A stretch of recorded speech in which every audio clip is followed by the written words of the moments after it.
কিন্তু এইটা চাঁদা আকারে আমাদের কাছে দেখার সুযোগ হচ্ছে না, কারণ তারা সমঝোতার ভিত্তিতে করছে। সড়কত চাঁদাবাজির সমঝোতার ভিত্তিতে লেনদেন হিসেবে উল্লেখ করে সড়ক পরিবহন ও যোগাযোগ মন্ত্রী শেখ রবিউল আলমের বক্তব্যের নিন্দা জানিয়ে ট্রান্সপারেন্সি ইন্টারন্যাশনাল বাংলাদেশ টিআইবি গভীর উদ্বেগ ও নিন্দা জানাই হয়ে উগ্র গুরুতর অপরাধের বৈধতা দিবের যে অজুহাত তোয়াই পরিবহন মন্ত্রী এন খুবই উদ্বেগের বিষয়।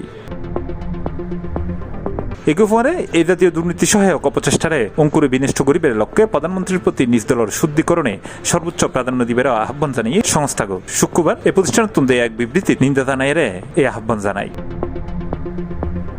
বিবৃতির টিআইবির নির্বাহী পরিচালক ডক্টর ইফতেখারুজ্জামান হয়ে পরিবহন মন্ত্রী চাঁদাবাজির যে সংজ্ঞা দাঁড় করাইয়ে তা তিনি সহ মন্ত্রী পরিষদের প্রায় প্রত্যেকজন সদস্য দায়িত্ব গ্রহণের পর দুর্নীতি বিরোধী যে দৃঢ় অবস্থানের ঘোষণা দিয়ে তার সম্পূর্ণ বিপরীত ক্ষমতাসীন দলের নির্বাচনী ইশতেহার ও সরকার প্রধানের জাতির উদ্দেশ্যে দেওয়া ভাষণ যেটা কার্যকরভাবে দুর্নীতি নিয়ন্ত্রণ ও প্রতিরোধের অঙ্গীকার করা হইয়ে তার মাত্র 48 ঘন্টাও অতিবাহিত নইতেই মন্ত্রীর পরিবহন খাতর ক্যান্সার চাঁদাবাজির সুরক্ষা প্রয়াসে এই মন্তব্য খুবই হতাশাজনক। এর মাধ্যমে পরিবহন মন্ত্রী তার নিজ দলের নির্বাচনী ইশতেহার ও দেয়া অঙ্গীকার ও সরকার প্রধান ও দুর্নীতি বিরোধী দৃঢ় অবস্থানরে বিব্রতকরভাবে অবমূল্যায়ন করছে।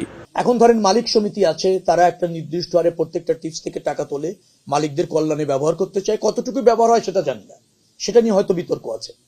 কিন্তু তারা এই সমঝোতার ভিত্তিতে আবার শ্রমিক কল্যাণ ফেডারেশন এরকম অনেক সংস্থা ওরা আছে, তো তারা এটা সমঝোতার ভিত্তিতে এরকম ভাবে করে, কিন্তু এইটা চাঁদা আকারে আমাদের কাছে দেখার সুযোগ হচ্ছে না, কারণ তারা সমঝোতার ভিত্তিতে করছে।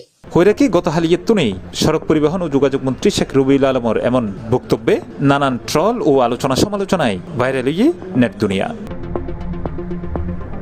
C plus TV, Chittagong.